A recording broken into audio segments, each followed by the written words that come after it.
Willkommen liebe Community, zurück in meinem Reviewed Kanal. 2-3 Wochen seit meinem CSL Elite Racing Wheelbase Unboxing sind vergangen. Ihr habt viel reingepostet, viele Wünsche gestellt, viele Fragen an mich und ich möchte euch die beantworten. Doch bevor wir loslegen, kurz ein Überblick, was euch die nächsten Minuten erwartet. Ich möchte gleich dann loslegen mit einem quasi Racetrack-Test und unsere 3 Wheelbases von Fanatec gegenüberstellen. Hierzu gibt es noch nichts im Netz. Ich möchte damit anfangen. Ihr wisst, ich mag diese Vergleichstests wesentlich lieber als diese Einzeltests, nur so kann man halbwegs objektiv versuchen, diese Produkte gegenüberzustellen und dann zu sagen, lohnt diese Investition, diese Aufpreise, was kaufe ich, was nehme ich, wie entscheide ich mich. Das heißt, zuerst vorweg ein Racetrack-Test der 3 Fanatec Wheelbases. Danach möchten wir eben anschließend auch an unser Unboxing uns die neue CSL Elite Racing Wheelbase näher ansehen. Ich möchte da auf die Details näher eingehen, auf das neue Rim, das nochmal beleuchten. Ich habe euch da im Unboxing schon einiges versprochen. Wir schauen uns das mit diesen Button Caps nochmal an, was es mit diesen beigepackten Button Caps auf sich hat. Das werden wir uns alles ansehen. Soweit mal der kurze Überblick. Abschließend, bitte bleibt dann dran bis zum Schluss. Brandneue News gibt es quasi von Fanatec bezüglich eines Direct Drive Wheels, also Direct Drive Wheels. Was es damit auf sich hat, dazu kommen wir dann gegen Ende unseres Videos. Ich möchte euch das nochmal näher bringen, da tut sich in den nächsten Wochen einiges. Legen wir gleich los jetzt mit unserem Racetrack-Test. Was habe ich gemacht, mit welchen Settings war ich unterwegs? Ich empfehle euch wirklich, ich lege es euch ans Herz, ich hänge es rechts oben mit rein. Seht euch mein Video zu diesen Force Feedback Settings nochmal an, dann wisst ihr, wie ich unterwegs war, welche Settings ich am Start hatte, um das Ganze halbwegs zu vergleichen. Ihr könnt dann auch Vergleiche ziehen, wie geht es euch mit meinen Settings, wie sieht es aus. Also was habe ich gemacht? Ich habe zuerst die Fanatec CSL Elite Wheelbase, die vor ein paar Monaten auf den Markt gekommen ist, ihr wisst das noch, war mein erstes recht ausführliches Review, quasi als Einstiegsmodell verglichen zur CSW V2, wesentlich günstiger. Wir sind immer noch bei einem Einstiegspreis von 319 €. Habe diese CSL Elite auf mein Rig montiert und bin folgende Settings, folgende quasi Szenarien für euch durchgegangen. Szenario Nummer 1 war, ich habe dieses brandneue CSL Elite Racing Wheel auf meine CSL Elite Base montiert und bin dann 2 schnelle Runden NOS gefahren. Oben rechts seht ihr schon die Videos am Laufen, ich hänge euch das mit rein. Ja, dann bin ich 2 Runden gefahren, dann habe ich die Wheelbase draufgelassen, habe mir dann, ich schaue mal hier schnell rauf zu meinen Rims, habe mir dann das 918 Rim geschnappt. Habe mir dann das 918 Rim geschnappt, bin dann auf Barcelona, Catalunya GP 3 Runden, habe dann 3 Runden mit dem hier gedreht. Das war Szenario Nummer 1. Danach habe ich die CSL Elite Wheelbase runtermontiert, habe dann die CSL Elite Racing Wheelbase auf mein Rig geschraubt und bin dann dieselben Szenarien nochmal durchgegangen. Also wieder NOS, wieder mit diesem Rim 2 Runden, dann umgesteckt auf 918 und dann wieder Catalunya 3 Runden. Das Ganze, wie ihr wisst, von meiner Seite immer mit der Oculus Rift auf. Bei den Settings FFP Clip, Automatic Mode und auf Maximum. Das heißt, dass wir ein Clipping von 5 bis 10% maximal zulassen und die Wheelbase voll ausreizen können, damit ich da Rückschlüsse ziehen kann, wie sich die Wheelbases verhalten. Abschluss des Dreier-Tests war dann mit meiner CSW V2, die gerade erwähnten Szenarien nochmal auf meinen Rig drauf und das Ganze nochmal durchgegangen. Das waren jetzt meine 3 quasi Referenz-Setups, die ich gefahren bin und versuche euch da Rückmeldung zu geben. Also meine Ersteindrücke, die mit der CSL Elite Wheelbase waren folgende. Ich habe eben wie gesagt dieses neue Elite Racing Wheel drauf gemacht. Ihr wisst, das ist ein quasi verbessertes P1 Rim und war, obwohl ich jetzt wirklich sehr lange nur mit der CSW V2 unterwegs war, wiederum begeistert, wie toll diese Elite Wheelbase eben performt. Hat richtig Spaß gemacht, man merkt dieses wirklich sehr leichte neue Rim, darauf gehen wir dann später nochmal ein bei den Details. hat wirklich Laune gemacht. Bin dann eben auf Catalunya gegangen mit dem 918 Rim, das sehr leichte 918 Rim. Ich hatte das damals eben noch nicht, da war bei mir noch das hier oben, ihr seht es hier, das M3 Rim am Start, das war etwas schwer, fast ein bisschen zu schwer für diese, oder zu träge für die CSL Elite Wheelbase. Das geht mit dem 918 Rim jetzt super, das ist sehr handlich, da performt die Elite Wheelbase immer noch wirklich fantastisch. Zu diesem Einstiegspreis ein Produkt, mit dem ich äußerst zufrieden war. Dann kurz geswitcht auf die CSL Elite Racing Wheelbase. Was ist mir für ein Unterschied aufgefallen? Das interessiert euch vermutlich am meisten. Also in Sachen Force Feedback Power, diese 6 Newtonmeter, die werden ja im Datenblatt auch angegeben. Und daran hat sich nichts geändert. Also das Force Feedback fühlt sich in etwa gleich stark an. Ich kann da keine Unterschiede ausmachen. Ich bin auch noch Long Runs gefahren mit beiden Wheelbases, kann da nichts ausmachen. Doch was mir wirklich aufgefallen ist, Fanatec dürfte da bei Elektronik irgendwas gemacht haben. Erinnert euch an mein CSL Elite vs CSW V2 Review. Und ich habe euch gesagt, ja, die V2 packt einiges an Force Feedback Power noch drauf. Aber das Force Feedback kommt wesentlich differenzierter rum bei der V2. Und so ist es mir jetzt gegangen, wie ich geswitcht habe von der Elite Wheelbase zur eben Elite Racing Wheelbase. Da war es so, dass ich die Straße besser rausgefühlt habe. Es ist nicht schlecht bei der Elite Base, aber da war es mir ab und zu ein bisschen zu dumpf, quasi das Force Feedback. Und das kommt hier bei der Elite Racing Wheelbase sehr differenziert rüber. Also ihr spürt die Straße einfach besser raus. Da habe ich einen deutlichen Unterschied gemerkt. Also hier hat Fanatec wirklich etwas geändert. Im Innenleben, an der Elektronik, wo auch immer, das ist auf jeden Fall spürbar. Was mir auch aufgefallen ist, jetzt nicht so deutlich spürbar, ein wenig, mir kommt diese neue Elite Racing Wheelbase noch schneller vor im Feedback. Das geht dermaßen schnell, diese Reaktionen, die Rückmeldung von der Wheelbase. Ja, also da dürfte Fanatec noch einen kleinen Sprung nach oben gemacht haben. Also es positioniert sich auf jeden Fall mal die Elite Racing Wheelbase etwas über der ursprünglichen Elite Wheelbase. So viel kann ich euch rückmelden nach meinen Testsessions. Dann habe ich wiederum meine fast schon gewohnte CSW V2 montiert, drauf auf mein Rig und selbe Szenarien nochmal durchgetestet. Ja, was war der Unterschied? Also von der Rückmeldung der Straße, vom Force Feedback, wie sich das Ganze anfühlt, war das sehr ähnlich. Also da kommt die CSL Elite Racing Wheelbase quasi wirklich an die CSW V2 ran. Also ich spüre da quasi fast keinen Unterschied mehr. Force Feedback ist sehr differenziert, sehr direkt. Der einzige Unterschied, der bleibt, und den spürt man auch, ist, dass einfach die CSW V2 Wheelbase hier nochmal ja, eben etwa 20% an Force Feedback Power drauf liegt. Das spürt man auf alle Fälle. Ich war dann richtig geflasht oder begeistert, wie ich meine V2 wieder montiert habe und dann eben mit diesem neuen extrem leichten CSL Elite Racing Wheel meine Runden gedreht habe. Also das war richtig Arbeit am Lenkrad, mir macht das Laune, das Force Feedback voll auszureizen. Das hat richtig Spaß gemacht, großartige Sache. Gleiches gilt dann natürlich auch, wenn man das 918 Rim vergleicht. Hier spürt man dann den größeren Lenkraddurchmesser. Im Rim Roundup bin ich für euch darauf eingegangen. Schaut da nochmal rein, was das physikalisch auf sich hat mit dem Hebelgesetz.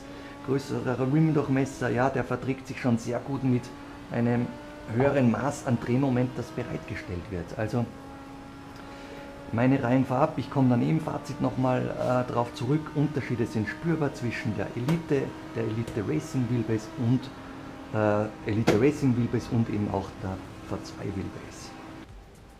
Lasst uns jetzt einen genauen Blick auf die neue CSL Elite Racing Wheelbase werfen. Viele von euch haben die Frage der Kompatibilität gestellt. Kann ich denn auf der PS4 jetzt mit dieser Wheelbase auch meine anderen Rims nutzen? Das testen wir hier gleich live. Ich mache das für euch hier ungefiltert. Wir schauen uns das an, wie das funktioniert. Die Playstation habe ich für euch hochgefahren. Ja, legen wir gleich los. Ihr seht das ja, ich schalte die Wheelbase am Power-Button ein. Die Wheelbase referenziert in gewohnter Art und Weise. Ihr seht dann oben im Display kurz eine Zahl aufblitzen. Das ist die Zahl 297 hier.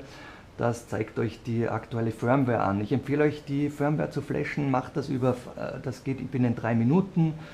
Direkt über den Treiber, neue Firmware drauf. Auch bei der CSW V2, liebe Leute, nicht vergessen, aktuell Firmware 2.99, flasht die drauf, dann seid ihr wirklich aktuell. Ja, ihr seht das hier an dieser kleinen blauen LED, ich gehe mit meiner Cam näher dran, die zeigt euch jetzt an, ihr seid im Betriebsmodus PlayStation. Wollt ihr auf den PC-Modus wechseln mit dem Mode-Knopf auf Rot. So, damit könnt ihr dann auf dem PC spielen und Xbox-kompatibel ist die Wheelbase auch. Wir gehen wieder auf Blau. Ich verbinde jetzt quasi mein Wheel mit meiner Konsole. Ihr habt hier diesen gewohnten PlayStation-Button und ihr seht das hier am Display, kommt dann gleich quasi ein neuer Controller, der erkannt wird. Ihr könnt das hier dann folgerichtig hier mit dem X-Button bestätigen. Und ihr seht, der Controller ist erkannt und somit könnt ihr hier mit dem Steuerkreuz quasi Controller-like hier durchswitchen. Ihr könnt schauen, was ihr machen wollt. Ja, ich möchte euch nicht so lange auf die Folter spannen. Wir testen jetzt gleich mal die Kompatibilität mit diesen Clubsport Rims. Für mich ist das irrsinnig wichtig. Ich habe da einige davon und die sind nicht gerade billig und ihr wahrscheinlich auch. Und wollt dann Rim switchen und testen. Klar, dieses beigepackte Rim funktioniert selbstverständlich hier auf der PlayStation, auf dem PC, könnt ihr das nutzen.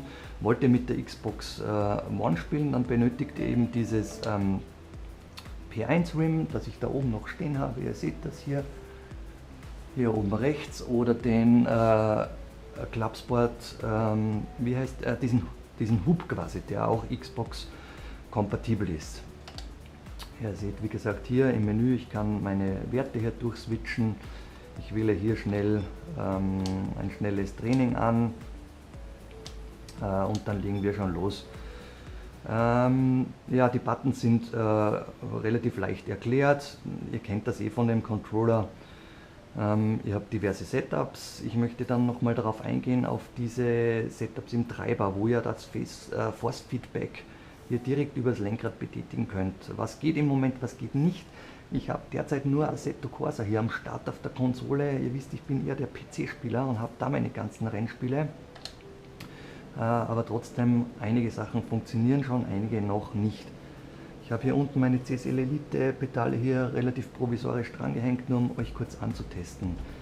Ja, ihr seht hier, was auf jeden Fall mal funktioniert, ist dieses ins Lenkrad, ins Rim eingelassene Display. Das funktioniert wunderbar. Ihr seht diesen Schaltblitz an der Wheelbase selbst und am Lenkrad auch. Diese Signalleuchten, das funktioniert alles schon prima und wunderbar. Ihr könnt mit dem Schraubenschlüsselsymbol diese Fanatec exklusiven Profile durchschalten. Und das funktioniert auch, zum Beispiel bei Force Feedback. Wenn ich hier jetzt reduziere, ich mache euch das schnell mal, setze runter auf 0, auf Off, dann bin ich hier, quasi ihr seht das, ich kann das mit einem Finger bewegen, ohne jegliches Force Feedback unterwegs. Also das funktioniert schon, eigentlich wunderbar. Ich kann hier on the fly, hier mit meinem Steuerkreuz, hier hochgehen, ich setze wieder die 100 und ihr habt wieder das ursprüngliche Force Feedback. Was ich euch nicht vorenthalten möchte, ist, dass das Ganze noch treiberseitig, glaube ich, mit PlayStation noch nicht ganz ausgereift ist. Ich habe auf jeden Fall das Force Feedback beim PC spüre ich stärker. Also, das heißt, ich kann das Force Feedback der Wheelbase am PC noch stärker ausreizen. Ich sage nicht, dass es jetzt hier auf der Konsole schwach ist, ja, oder zu schwach. Aber am PC kann ich aus der Wheelbase noch mehr herausholen. Ich weiß nicht, das wird eine Treibersache sein. Ich habe hier noch im Menü relativ wenig Möglichkeiten, um das zu ändern. Was ich nicht machen kann, ist on the fly hier mit meinen Settings zum Beispiel ABS auszustellen. Das bleibt hier aktiv. Also das übernimmt die PlayStation eben noch nicht. Das geht beim PC on the fly, auf der PlayStation noch nicht. Ich halte hier kurz mal an und damit ihr seht, wie das ruckzuck funktioniert. Mit dem Schraubenschlüsselsymbol geht ihr wieder auf das ursprüngliche Display. Ich halte den Wagen mal an und Lenkradwechsel. Wie schaut es mit dem Lenkradwechsel aus? In meinem ersten Review habe ich das ausführlich gemacht. Ich zeige es euch jetzt schnell. Ihr könnt die Sekunden mitzählen, das geht wirklich binnen 30 Sekunden. Ihr dreht das Lenkrad um 180 Grad. Ich schaue mal, ob ihr hier rein seht. Ihr habt hier diese Inbusschraube. Setzt euren Schraubenschlüssel bitte hochkant auf, ganz leicht, das geht mit einer Hand, knallt das nicht an. Ihr macht da sonst nur etwas kaputt. Ein paar Umdrehungen, löst die Inbusschraube weg damit, gegenhalten mit einer Hand, Lenkrad abziehen, fertig. Wir schnappen uns zum Beispiel hier, nehmen wir, ja egal, nehmen wir das F-Formula Rim zum Beispiel. Formula Rim aufgesetzt. Hier schauen auf die Nut. Ihr zieht am Quick Release drauf und ihr seht sofort am Display, okay, erkannt. Gänge funktionieren. Ich fahre los und kann meine Clubsport Lenkräder wunderbar nutzen. Ihr seht, das ist voll kompatibel, ohne jegliche Einschränkungen. Kann stehen bleiben, Quick Release runter, Lenkrad runter, Platz machen hier. Schnappe mir mein 918er Rim, 918 Rim draufgesetzt, Quick Release ziehen und wir fahren weiter. Ja, ich meine, das ist wirklich exklusiv. Ihr könnt hier in der Box eure Lenkräder nach Bedarf wechseln, wie ihr das wollt. Das funktioniert super. Ihr seht, das Display funktioniert. Alles ist bestens. Von mir aus der Vollständigkeit halber, eins der ersten Rims war unser BMW Rim. Da schnappen wir uns auch noch, habe ich jetzt so noch gar nicht drauf gehabt. Rauf mit dem Rim. Angesteckt. Ja. Und ihr seid völlig kompatibel mit all euren Clubsport Rims, die ihr vielleicht schon besitzt, und könnt eure CSL Elite Racing Wheelbase auf der Sony PlayStation 4 jetzt mit allen euren beliebigen Rims nutzen. Ja, das wird euch auf jeden Fall freuen. Ja, in Sachen Kompatibilität gibt es quasi hier absolut nichts zu beanstanden. Großartiger Job, Fanatec. Großartig. Bleiben wir kurz hier nochmal stehen. Ich mache nochmal unser CSL Elite Racing Wheel drauf, damit ihr das nochmal seht von der Montage. Schaut auf die Nut, setzt die Nut auf, Rim drauf, seid nicht zu zimperlich beim Andrücken, immer gegenhalten. Schaut, dass diese Öffnung mittig sitzt, Inbusschraube drauf und wie gesagt, setzt das bitte hochkant. Da reicht es, hier einfach leicht anzuziehen, Inbusschraube weg und fertig. Und die Fahrt kann weitergehen. Ja, zu diesem neuen CSL Elite Racing Rim möchte ich sagen, mir gefällt es ausgesprochen gut. Man merkt diesen Gewichtsunterschied zum ursprünglichen P1 Rim. Es ist nochmal deutlich handlicher. Ja, das ist Echtleder hier an diesen Griffflächen. Das riecht man auch. Das fühlt sich natürlich ungleich besser an als der Kunststoff. Dann habt ihr hier oben, das ist so Alcantara-like. Da muss ich aber fairerweise sagen, hier wurde etwas gespart. Also wenn ihr jetzt hier ein M3 Rim mit diesem Alcantara daneben habt und hier fühlt, das ist schon nochmal eine andere Wertigkeit. Also es ist ähnlich, aber kommt an ich glaube auch dieser Stoff, die Dicke ist nicht ganz so gut gepolstert wie hier beim BMW M3 Rim. Kommt gut rüber, nicht ganz auf Clubsport Niveau, so viel muss man fairerweise sagen. Was ich auch noch für euch gemacht habt, einige von euch haben es vielleicht schon erkannt, ich habe mir hier so einen Button getauscht. Ihr seht das hier vielleicht, ein Scheibenwischer-Symbol, das heißt, ihr könnt euer Rim hier nach Belieben quasi konfigurieren. Ich habe das hier mit so einem kleinen Schraubenzieher gemacht.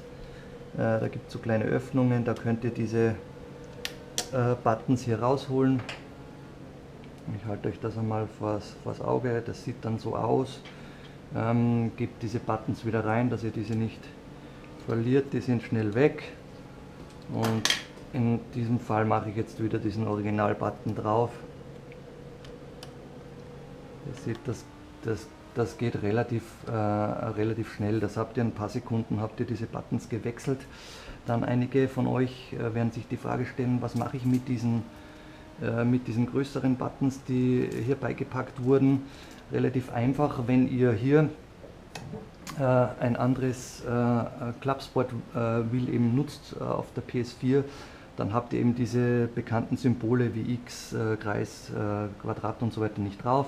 Und dann müsst ihr dann durchtesten in den Menüs, was jetzt der X-Button ist. Ich weiß nicht auswendig, ich glaube jetzt dieser hier von mir aus. Und da könnt ihr diese Button-Caps hier draufsetzen. Die drückt ihr dann einfach so drauf und somit wisst ihr, okay, aha, wenn ich jetzt auf der PlayStation unterwegs bin, das hier ist mein X-Button und müsst dann nicht immer rumsuchen und testen. Also wirklich praktisch, was hier Fanatec beigepackt hat. Ja, soviel zu den Features von Belüftungssystem, gleich wie die CSL Elite Base. Schaut in mein Review nochmal rein, da habe ich das alles erklärt und ausgeführt. Die Table Clamp funktioniert super. Eins, was ich euch versprochen habe noch auszutesten, habe ich auch gemacht mit diesen Schaltwippen. Das ist kein falsches Werbeversprechen, was ihr hier auf der Homepage lest. Die sind bei dem alten P1 Rim etwas soft ausgeführt und nicht ganz so präzise. Und da muss ich sagen, da ist das bei dem neuen Elite Racing Rim wesentlich besser. Ihr hört das auch am Klicken.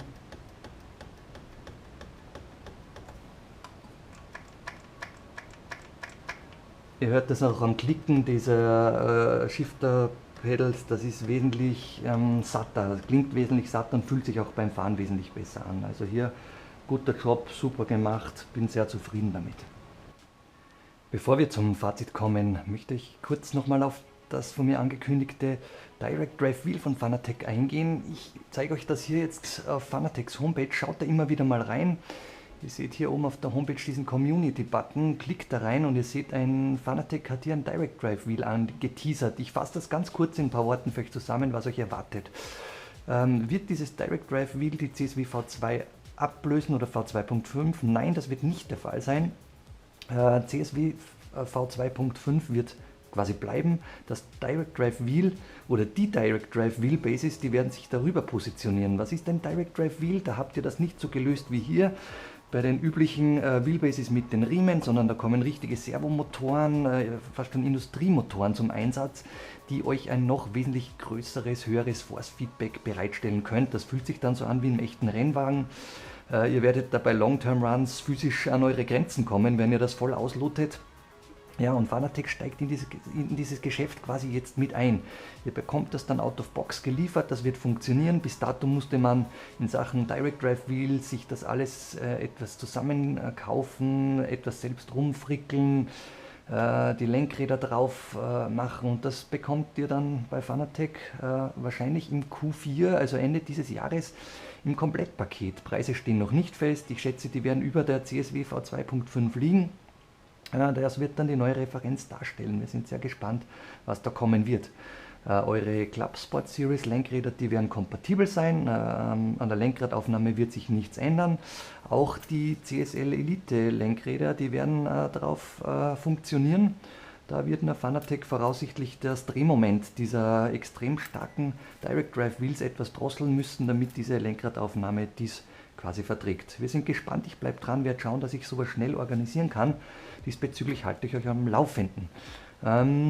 Zu unserem Fazit zur CSL Elite.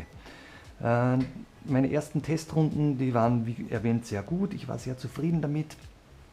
Das Force Feedback kam mir im Vergleich zur neuen CSL Elite Racing etwas dumpfer rüber. Etwas, was deutlich spürbar ist, da kommt die CSL Elite wirklich knapp an die CSW V2.5 ran. Vielleicht wichtig, kurz für euch noch zur Info, ich bin die NOS gefahren, bin jetzt nicht der Hotlapper und schaue jetzt nichts auf die Rundenzeiten, aber habe jetzt beobachtet, bei den 2 Runden NOS mit der CSL Elite war ich mit diesem Audi, das war out of box Default Settings, also auch mit den Standardbereifungen und so weiter und so fort, ohne Tweaking, hier irgendwo bei 6,8 und bei knappen 6,50. Bei dieser zweiten Runde auf der NOS bin dann auf die Elite gegangen, war dann auf Anhieb auf 6,48 und mit der CSW V2.5 bin ich dann diese erste fliegende Runde quasi mit 6,46 auf der NOS gefahren. Das war ein bisschen verwunderlich für mich. Ich habe hier eine etwas unsauberere Runde gehabt mit der V2.5, war aber dennoch schneller. Ich habe das auch gelesen, die Hotlapper unter euch haben mir das auch schon berichtet, die sagen, dass sich mit der CSW V2.5 doch nochmal etwas mehr rausholen lässt als jetzt mit den anderen Wheelbases. Also dieses Upgrade kann sich auch in der Rundenzeit niederschlagen. Im gesetzten Fall ist, die Streckenkenntnisse sind voll vorhanden und ihr seid da etwas eingespielt. Aber weg jetzt von den Rundenzeiten, nochmal zurück zu den Wheelbases, zu den Preisen. Ihr bekommt diese CSL Elite um 400 im Komplettpaket mit dem P1 Rim, um einen 100er mehr, also 499 die CSL Elite Racing.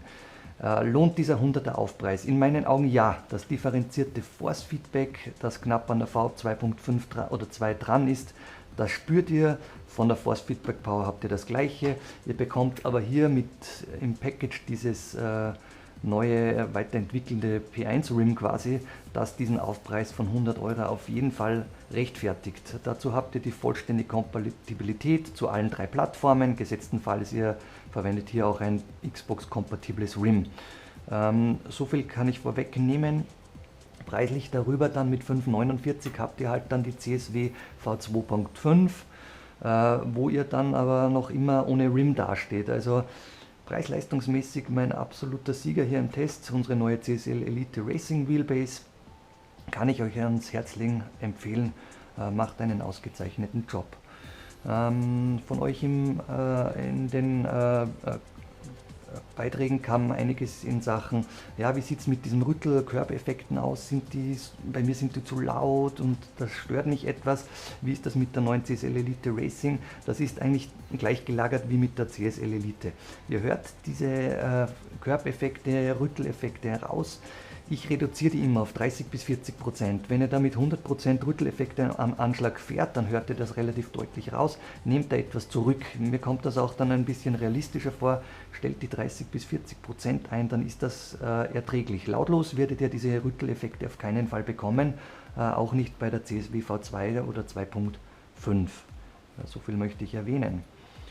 Ja, abschließend gilt für mich zu sagen, was kommt in den nächsten Wochen. Ich habe mir jetzt für meinen Rig Handbrake und Shifter geordert. Ich werde ein bisschen Dirt Rally anschmeißen, werde da ein bisschen reintesten. Sagt Bescheid, ob ihr ein kurzes Review zu dem Shifter, zur Handbrake sehen wollt, dann werde ich das für euch erstellen. Ja, und abschließend gilt für mich zu sagen, vielen Dank fürs Reinziehen. Abonniert, liked, ich freue mich, kommentiert weiterhin, bleibt dran. Unsere Gemeinde wächst, ich freue mich. Vielen Dank für euer Feedback. Wir sehen uns spätestens auf der Strecke. Liebe Grüße von eurem Ron.